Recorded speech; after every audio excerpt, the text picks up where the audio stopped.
Shalom, everyone. Yesterday we learned in the Sefer Likuti Torah that the Jews traveling in the desert was how do you say, a precedent. It began the whole idea of the Jewish nation serving God. Before the Jews got out of Egypt, there was no such thing as a Jewish nation, right? I mean, there was a Jewish nation, but we were slaves. We were like in fetal state, like a fetus is inside of the mother. So it's there. There's a human being, but you can't tell, in its personality, you can't tell anything about it. What's it going to be? It has no free choice. And the same thing the Jewish people. When the Jewish people were in Egypt, so you couldn't tell what they were going to be. God said to Moses, "Tell Pharaoh, take my son, my choice one, B'ni B'chori, from Egypt." But before, the Jews they were like the lowest of the low. The Jews were the slaves for Egypt, and Egypt was like the most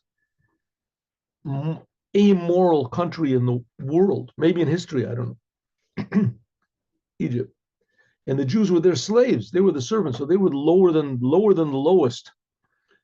And then suddenly God took them out. But before God took them out, no one knew what was a Jew. What are you supposed to do? They just held on to being Jewish. It says they didn't change their names or their clothes. And so now they got out of Egypt, and God said, "Okay, now you're going to go get it." So good. So they got out of Egypt. Well, what do we do? What are we supposed to do? So God said, "Don't worry about it. You'll see." Takes them out of Egypt, and He gives them the Torah. I say, "Okay, what are we going to do with the Torah now?" Says, "You build a tabernacle. You're going to build a tabernacle, and you're going to be in the desert for a short amount of time. You're going to go into the land of Israel." And it ended up that and they were wandering in the desert for 40 years. But the whole idea was that God wanted them to build this tabernacle. It was very important. The details of the tabernacle are very important. Perhaps the most important commandment in Judaism is Shabbat. The Shabbat. Jewish people, only Jews are allowed to keep Shabbat. Non-Jews are not supposed to make Shabbat. That which they do because they're trying to copy Judaism and say that they're the chosen people and etc. But that's a lie. It's not so. Non-Jews are not allowed to keep Shabbat. Shabbat is special day for the Jewish people. It's the sign that the Jews are the ones that are here to fix up the world. That's the sign that there's a world and God is creating the world, and that you wouldn't know it if there wasn't a Shabbat. Now, all the laws of Shabbat in the Torah, there's a lot of laws regarding to Shabbat. And in the Torah, most of these laws are not mentioned. 98% or whatever are not mentioned at all. 99.9% of it. It just says don't do any work. It's one of the 10 commandments. You're not supposed to work. You're supposed to observe the Shabbat and remember the Shabbat. One of the 10 commandments, only for the Jews, not for the non-Jews. The 10 commandments are only for the Jews. 10 commandments. There are also 7 Noahide commandments, which are similar. They're sort of parallel to the 10 commandments, but it's not the same thing. Not the same thing. Okay. All of the laws that are on Shabbat is a precious day. Shabbat is a day you just have to observe. Like you have a precious diamond, just don't lose it, don't scratch it, don't. Same thing. Shabbos is precious. There's 39 general categories of things that are forbidden to do on Shabbat. Forbidden to write a letter, forbidden to sow something, forbidden to burn something, to cook, to plow, and all these are learned from building the tabernacle. That which was done to build the tabernacle was of utmost importance, but you couldn't do any of these things on Shabbat. Shabbat was more important than the tabernacle, because Shabbat reminds us that there's God. So what's the point of the tabernacle? A tabernacle is that now you know that there's God. Get to work. Get to work. God put us in the world not just to realize that there is God and that to devote ourselves to the Lord and we're going to go to heaven. No, that's not the purpose. That's not the purpose. Those things are nice. Nothing wrong with that. But if you think that's the purpose, it's not. The purpose of giving the Torah was to fix up the world. Judaism says, unlike any other religions or philosophies, that this world is infinitely better than heaven. This world, we have no idea what this means. We don't know what heaven is, but this world is infinitely beautiful, meaningful, loving, eternal. Everything we do, every moment of this world is eternal. We don't see it. It seems that it just passes by, but it's really not. You do something good, that thing stays forever. Okay. So the Jewish people were in the desert. The desert is a place where there's no God, at least revealed. God is everywhere. But the desert is a place where God makes, where there's no life. God is life. The desert is a place where there's no life. It's a dead place, dangerous place. There's all sorts of scorpions and weird creepers and snakes and things like that are in the desert. There's no water in the desert. You can't live in the desert. The desert is basically ownerless because nobody wants it. Who wants to stay in the desert? Right? Maybe nowadays the people want desert, the countries want deserts so they can build, the army bases there or something to shoot rockets at their enemy. But except for that, there's no real purpose for a desert. They have a desert. It says the desert, that's a physical desert. There's also a spiritual desert, which is basically the same thing, but it's just in a spiritual level. And that is a place where there's no life, there's no joy, there's no meaning. A place where nothing grows, but nothing grows. That's the job of the Jewish people. The whole world is like a big desert. The whole world is like one big desert, right? People live in the world. They want to make money. They want to be successful. They want to get their name in the paper. And they make it. They get up to the top and they're successful. And what do they get? Nothing. Nothing. Right? They're revealing now all these, weird, satanic rituals that all these rich people go into because they're just so bored and empty. They just don't know what to do with themselves. So they figure, well, I got a new thing. Let's worship death. That's a good idea. Right? That's something like the golden calf. That's something like the golden calf. Because that's the desert. When you're in the desert, so there's nothing there, you get desperate. You get desperate in the desert. So the job of the Jewish people was to take the tabernacle and go through the desert with the tabernacle and do the commandments that God says. They made sacrifices over there. They offered up incense. They did all the things that you do in the tabernacle. So building the tabernacle was tremendously essential to Judaism. Like I say, from there we learn all the things all the laws of Shabbat. Shabbat is like the essence, the essence identity of a Jew is keeping Shabbat. It says the Jews that don't keep Shabbat, it's like idolatry.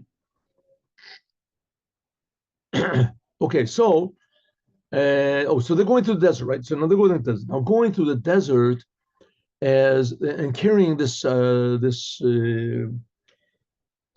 tabernacle in order to make the desert into a meaningful and a living and a godly place, as to go through the desert as they carried the tabernacle, and the tabernacle was disassembled. Every time they would move in the desert, they made 42 journeys, and every time the Jews made a journey, so they would disassemble the tabernacle and carry it to the next place. Who would carry it? Now this is the point. This is what we're getting to. Who would carry it? The three sons of Levi, Gershon, Kohat, and Merari. Levi, they would carry and each one had their own job. Kohat, he had the job of carrying the vessels, like the ark and the menorah and all those famous things, and the carrying the altars. That's what he would carry. That's Kohat. And then there was Merari. Merari, he would carry the boards, mainly the boards and the things that held up the boards. There were these boards that they were tremendously heavy, and they made up the walls of the holy and the holy of holies. Right, that was and then there was Gershom. And Gershom, his tribe, they carried the curtains. There were curtains that were draped over the tabernacle. Right, the holy temple was made of stone and cement. There was virtually no wood or plants in this, but the tabernacle wasn't so. The tabernacle was made from the ground was dirt. The walls of it were these big boards. That's vegetative wood. And the top, the covering, that was of skins and tapestries, and that was covering over the top. And also there was curtains all the way around to make boundaries, what was part of the holy temple, the courtyard of it. And then there were curtains that divided between the holy and the holy of holies and the outside and the holy. So there were these curtains. That's what Gershom carried. So these three things are going to be now discussed in our service of God. What are the Kerushim? The Kerushim are the boards that Merari carried.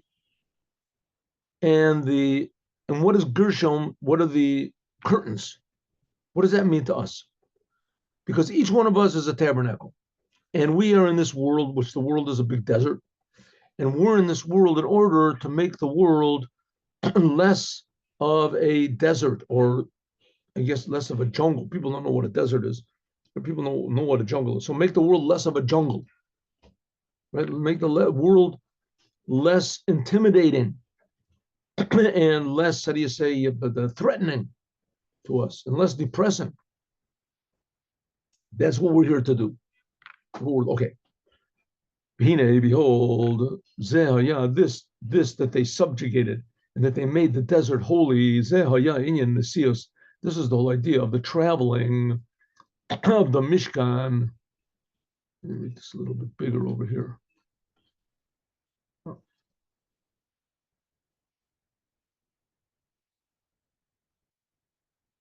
This was the inyan of the Nisyas Mishkan, the traveling of the tabernacle, but Poel Mamish, in actual traveling. Actually, it traveled in the world. Kamoke, similarly, who is also now, we don't have the tabernacle, we don't have the temple, but Ruach is spiritual,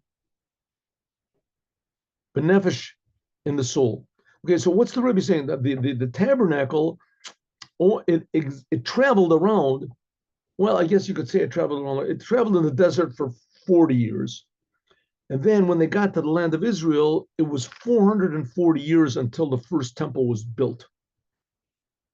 And in that time, the tabernacle it also moved. It moved to 4 different places. One of those places it stayed was in Shiloh. And in Shiloh, it was there for like 369 years. Something. So that's the most of the 440 years was there. But it was also in Nob and in Gibon and Galgal. It was in different places, right? So it did move around. But once the Holy Temple was built by King Solomon, that's it. No more tabernacles. No more moving around, right? Says the Rebbe. Not exactly. Maybe there isn't any more physically, but there certainly is spiritually, and that's us, me and you, and our soul. Mishkan b'front, because there is the aspect of the tabernacle in each and every one of us, and also in each and every detail. Hakol yesh b'nefesh adam, everything is in the soul of man. There's the Holy of Holies, there's the showbread, there's the tabernacle, the tablets, and the ark, and the altars, the inner altar, the outer altar. It's all there, and we're moving around. We are the moving holy temple, portable holy temple. Behold, because it is written, it says, God says, make me a holy temple, and I will dwell within them. This is right in the beginning, the beginning of the book of Exodus, after the Jews get the Torah, right? I guess it's more like in the middle of the book of Exodus. The Jews get the Torah, and God says, okay, now you're going to make a tabernacle. So we have like 4 chapters that deal exclusively with the tabernacle and the priests and the garments that they wear. tabernacle and the tabernacle and the tabernacle. It says why? Because everything that's written in the Torah is inside of us also. And everything written in the Torah is also eternal. So when God tells the Jews to make this tabernacle, it says, make me a mikdash, make me a holy place, and I will dwell in them. The rabbis say, why didn't, hey, look, maybe God made a mistake over here. He should have said, make me a holy temple and I will dwell in it.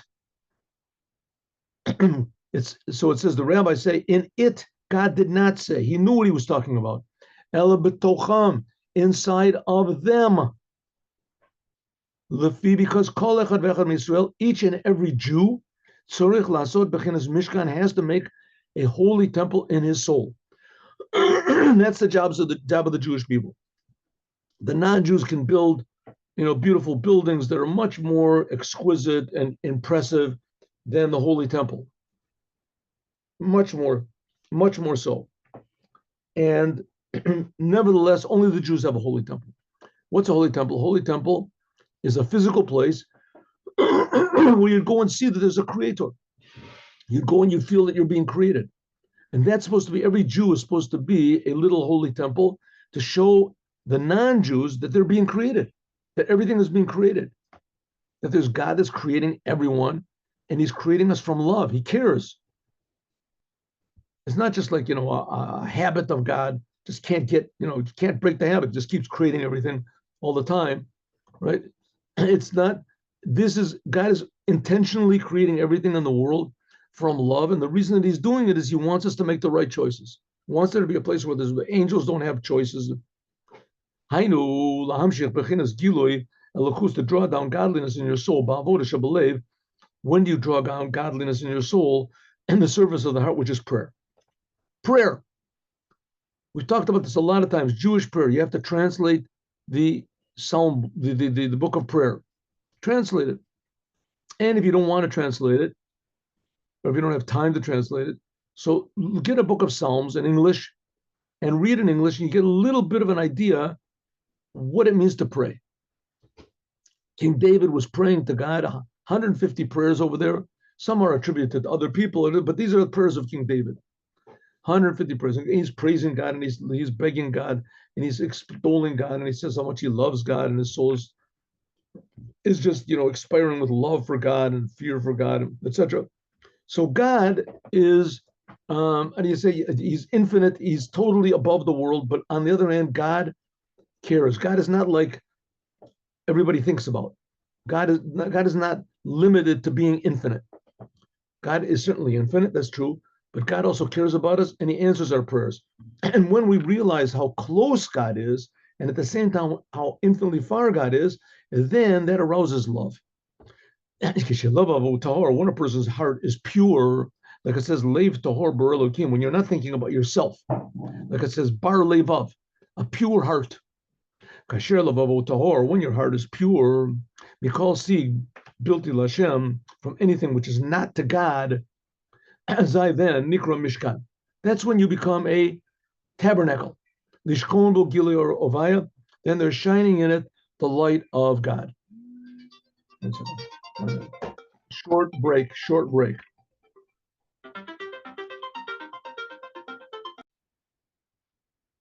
Okay, here we go back. Oh.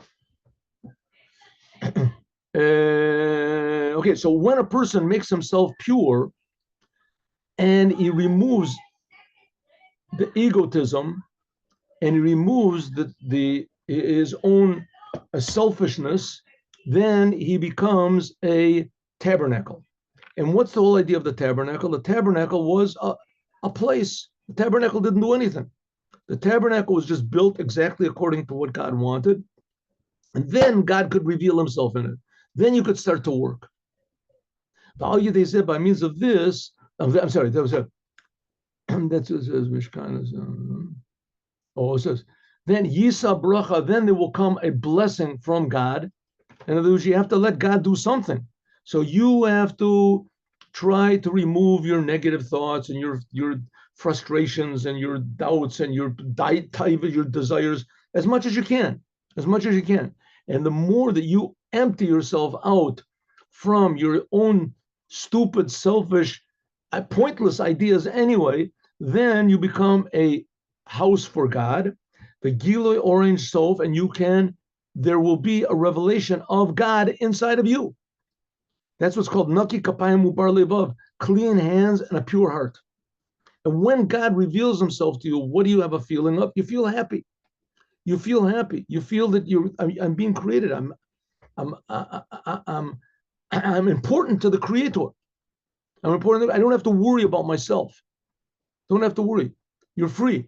Then when you say words of Torah, when you pray, when you do a good deed, you're not doing it for yourself. You're doing it for just to do good.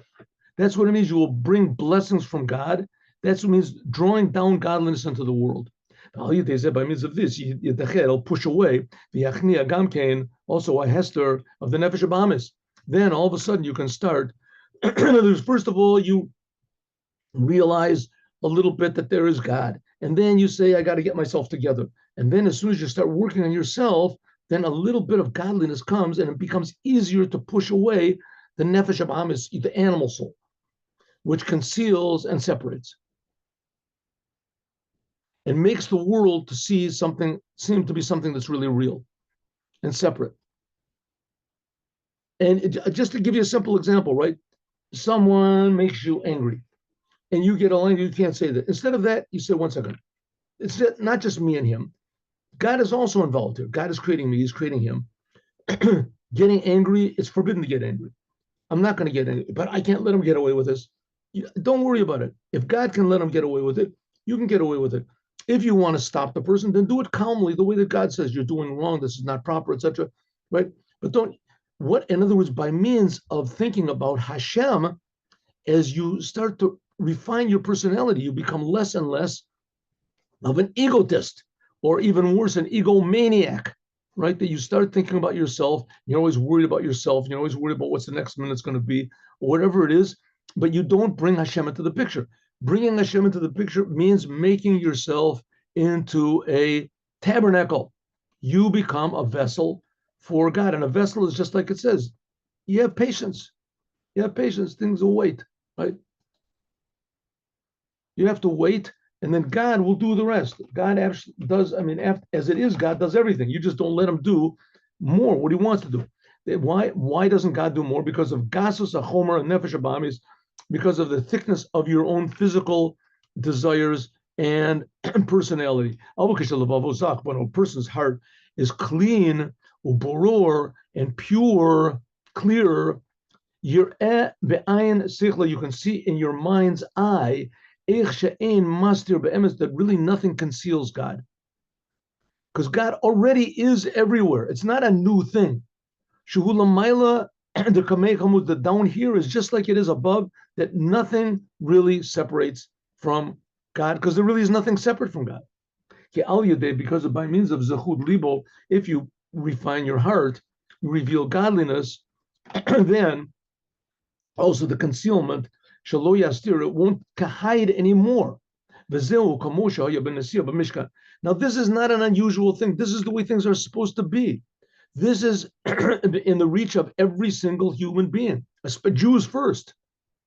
That's the whole idea, that there really was a Mishkan, there really was a tabernacle, but of course, God put us in the desert. By means of this, by means of that, we subjugate the desert. So it is in our soul now. That's mainly the idea of Hachnat Yetzer Hora, to minimize the Yetzer Hora, the spirit of selfishness. Don't give it energy. Don't feed it. Don't feed it. You have urges to do things, that's 100% natural. Don't follow your urges, right? You're afraid of things, don't follow the fear, right? Maybe you have to have help to do it, but right? You want to talk all the time, hold yourself back a second. Don't give energy. That's that you have urges, that's natural. That's that you have thoughts, that's 100%. But learn to realize that there's certain thoughts that are not really you. You take your mind off of it. Those are strange thoughts. That's called Yetzer Hora. Avodah Zarah, it's called. Shu Gam Kein Bechinas Midbar. That's the whole idea of the desert. Shu Eretz Lo Zeru, it's a place which is not fertile.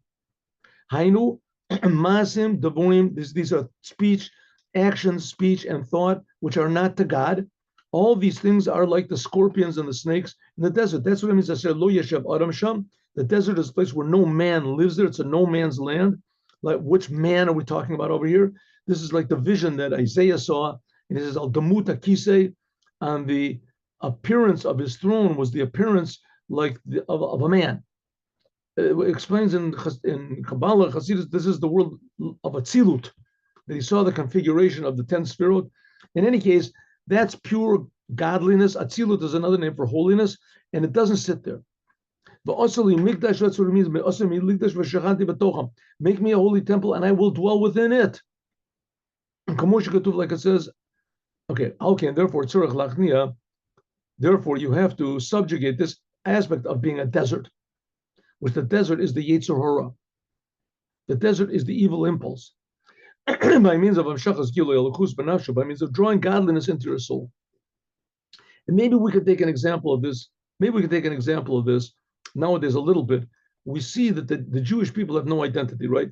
So there come the news, the media and everything, and they're saying the land of Israel belongs to, it's not even land of Israel anymore, it's Palestine. It belongs to the Hamas, the Palestinians. And there's Jews in America say, oh yeah, we're for them, from the river to the sea. But if someone would just stand up and say, hey, one second, the land of Israel is holy, and the Jewish people are holy, and the land of Israel belongs to God. It doesn't belong to people. And the Jewish people, they belong to God. And the whole world belongs to God. So how could you possibly think of putting the Holy Land into the hands of scorpions and snakes? And everybody agrees. Why? So the answer is because the whole world is like a desert. And in a desert, there's no life. And because there's no life, so therefore anything goes. Right? Even snakes and scorpions, they could take over. But the fact of the matter is the world is not a desert. It's not a desert. Right? All these other religions try to tell you the world is not good. You're going to go to heaven, you go to heaven. Judaism says, no, the world is beautiful. The world is a garden. The world is infinitely greater and more beautiful than heaven can possibly be. Why don't we see it? It says, because the Jews aren't working. Just bring a little bit of godliness into it. Just say, we are God's people. The land of Israel is God's land. The Torah is God's Torah. God, Creator, Almighty. Okay, good. And they say, no, we've got God. Okay, good. That's a good argument. Let's see. But at least we're talking about the right subject. The topic is, not are snakes stronger than scorpions, or are scorpions stronger than whatever it is, the tarantulas, right? No, the argument is, what is the God? Who is the creator? Is the creator the God of Israel? Or is he it says that it's okay to just wantonly burn children and kill people, right? Who is it? So that's the whole idea. We Jewish people have to realize that the God of Israel is the creator of the whole universe. And when we start realizing that, we say, listen, if God has created the universe, maybe he's creating me. Maybe I have to get myself together. So it says, okay, that's the whole idea of the Mishkan. The Mishkan is a holy place where the creator of the universe is revealed, showing that there's a purpose to the creation. And that's the job of the Jews.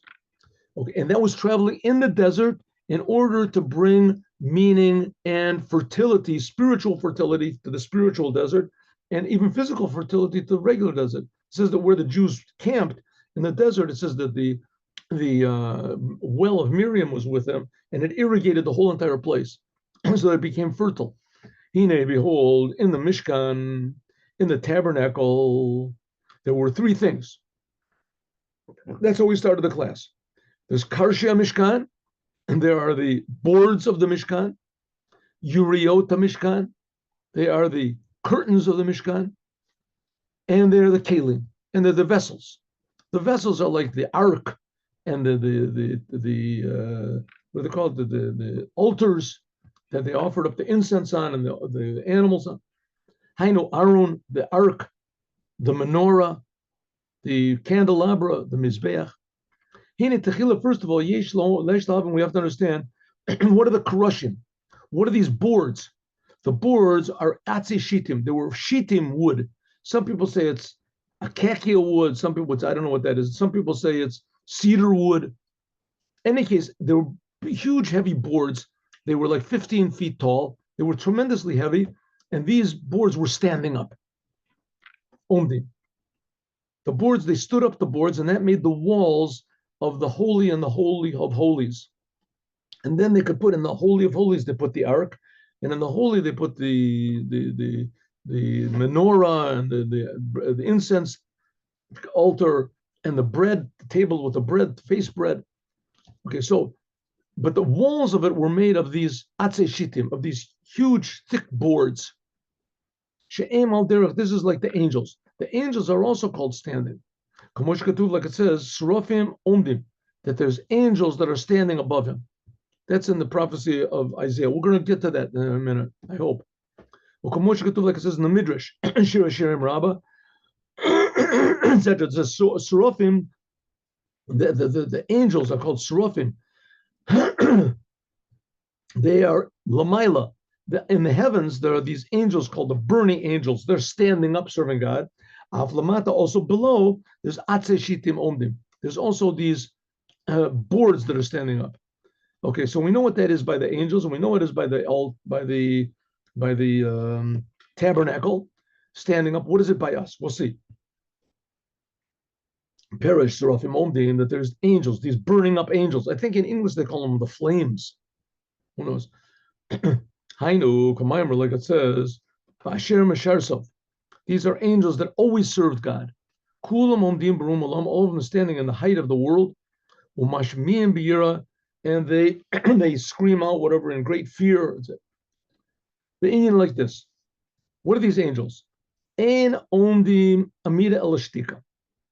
Shtika, when it says that the angels are standing, the word standing means like to stand at attention.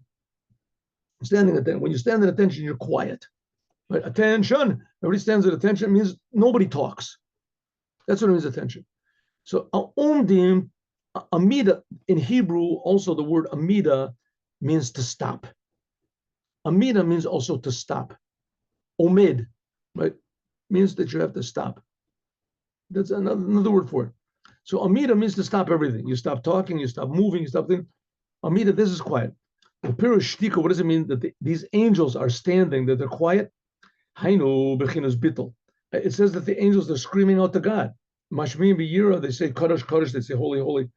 So what does it mean that they're standing quietly? It means that they're totally surrendered to God.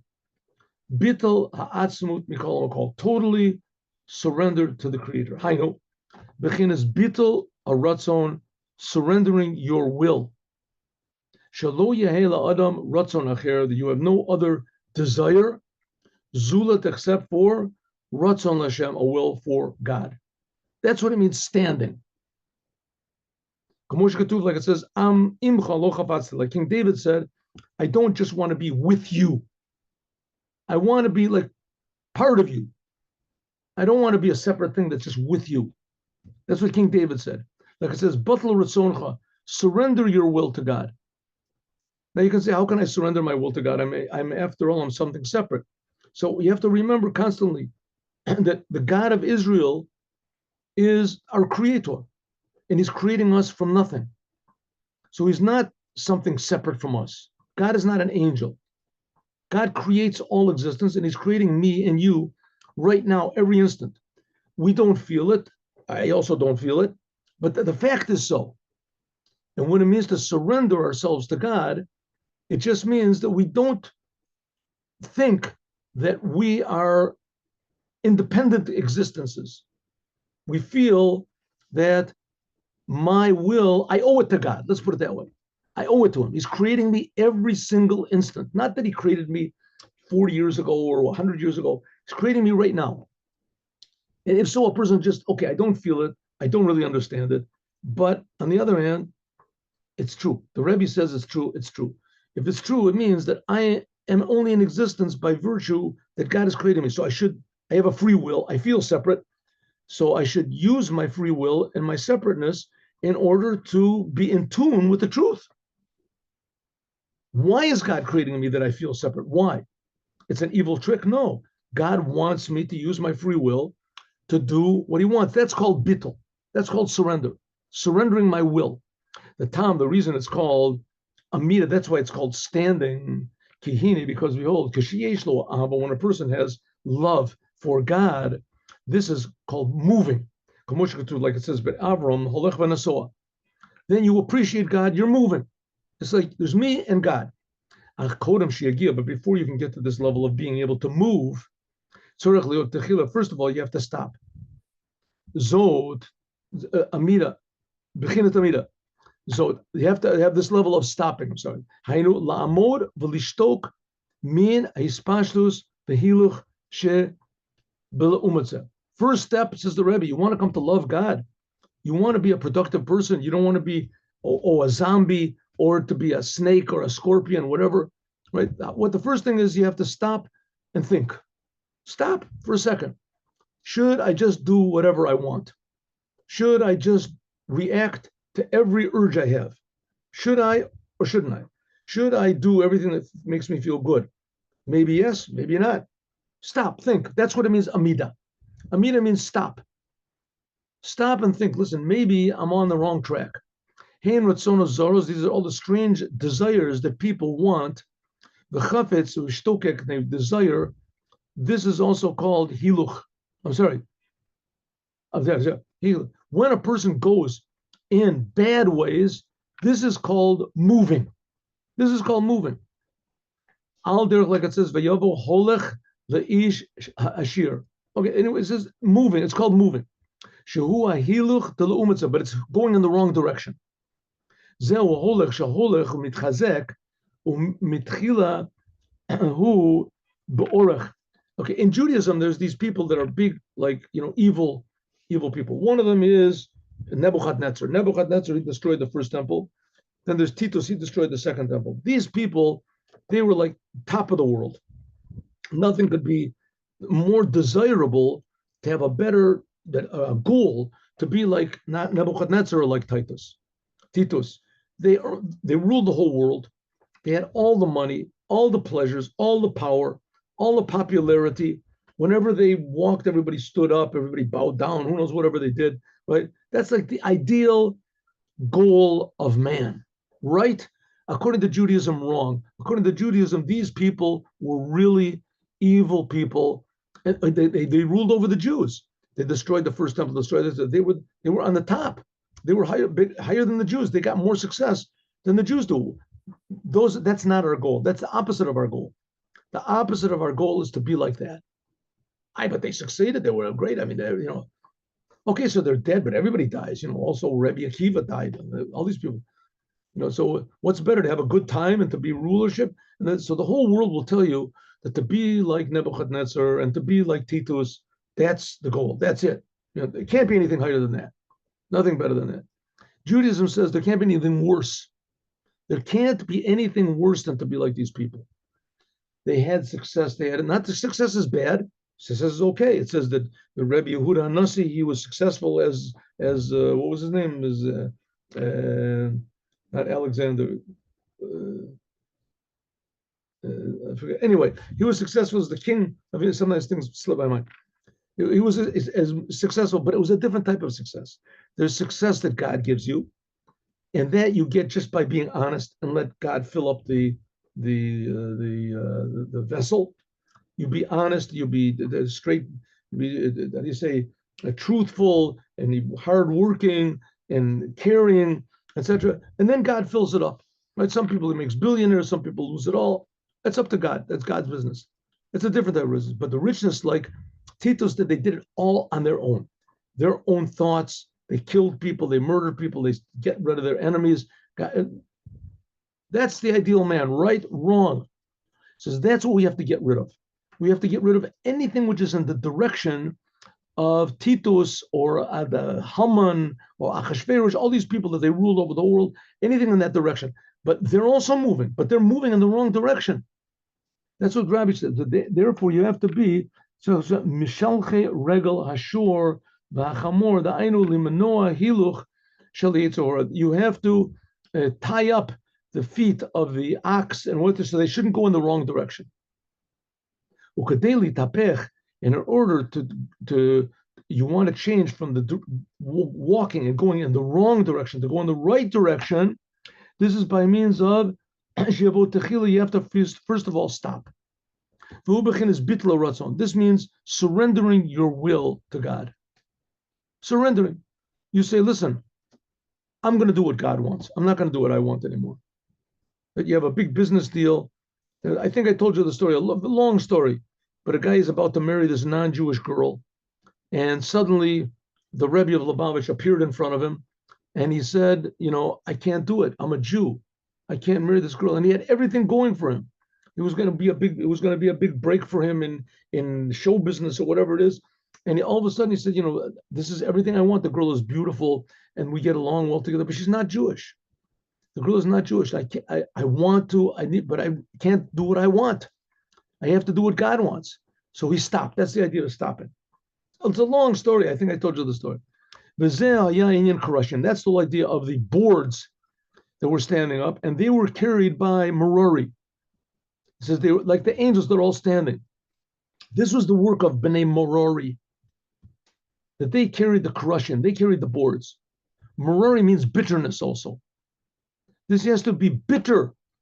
How can you stop doing things that you really love, but you know that it's bad, but you really like it, and you're going to get a big, you're going to be like Achashverosh, you're going to be like Nebuchadnezzar, you're on the road to the top of the world, right? The sky is the limit.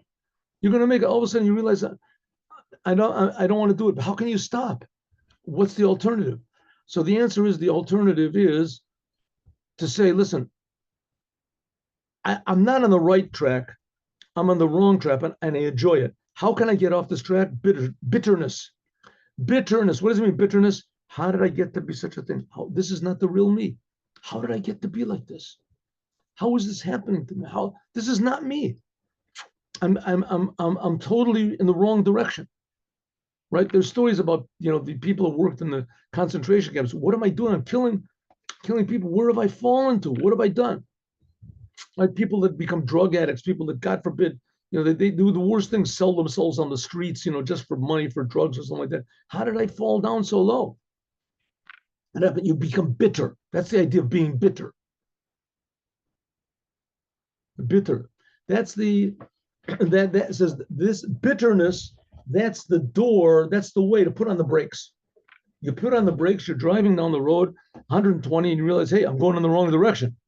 What am I supposed to do? The roads are clear, beautiful day. Nobody's preventing me, but I'm going in the wrong direction. I'm having a good time. I'm on my motorcycle and the wind is blowing through my hair, but I'm going in the wrong direction. What am I supposed to do? The other way, there's this big traffic, but I'm going in the wrong direction. What am I supposed to do? Put on the brakes. In this case, in life, putting on the brakes means being bitter. A person says to himself, what am I doing? How have I done this? I can't stop this. And I can't stop, but I want to stop. So he becomes bitter. And by means of this, you become bitter on all of the mundane things that you've done, that most of the days of your life are just walking in darkness. And by means of this, you arouse great mercy. What happens by this bitterness? So you're going to be bitter your whole life? What type of a life is that? It says, no, by this true bitterness where you don't care what happens, you just say, I'm just not going to do that anymore. I'm not going to do it anymore, as God has mercy, because God, in fact, does exist, and God does care, and God really is the king of the universe, and God really is creating us, and he loves us. And if the bitterness opens up, so Hashem helps. Then he can come to this level of batal ratzona, like it says, I'll be called Dodi. And then, matzos and morim. It says that you have to eat matzah and bitter herbs. Bitterness, by means of this, comes afterwards to love God. That's kalos and nefesh. That's what's called expiring of the soul. And that's what's going to be the curtains. That's the curtains that Gershom carries. That's this week's Torah portion. That's what it means. Techelis v'argon. Techelis means kilayon. Kilayon kala she'eri milavavi. Like my soul is expiring to you, God. Kilayon. Like it says also in another place. And this is also like a person has bones and a person has flesh, which covers over them. The bones, that's like the boards that are standing up. That's the whole foundation upon them, which is bone. That's the ability to stand. That's like a person's bones. and then the flesh, that's also basar. That's already that's like love. The flesh is filled with blood. That's love. Oh, so he says that's the whole idea of prayer, and this is what we're going to get to tomorrow, with God's help. But first of all, it's to be arousing the lower fear. That's going to be like the boards, and then there's the upper love we're talking about, and that's going to be the curtains and the vessels. We're going to talk about that, God willing, tomorrow. Okay, let me get this. Just one moment.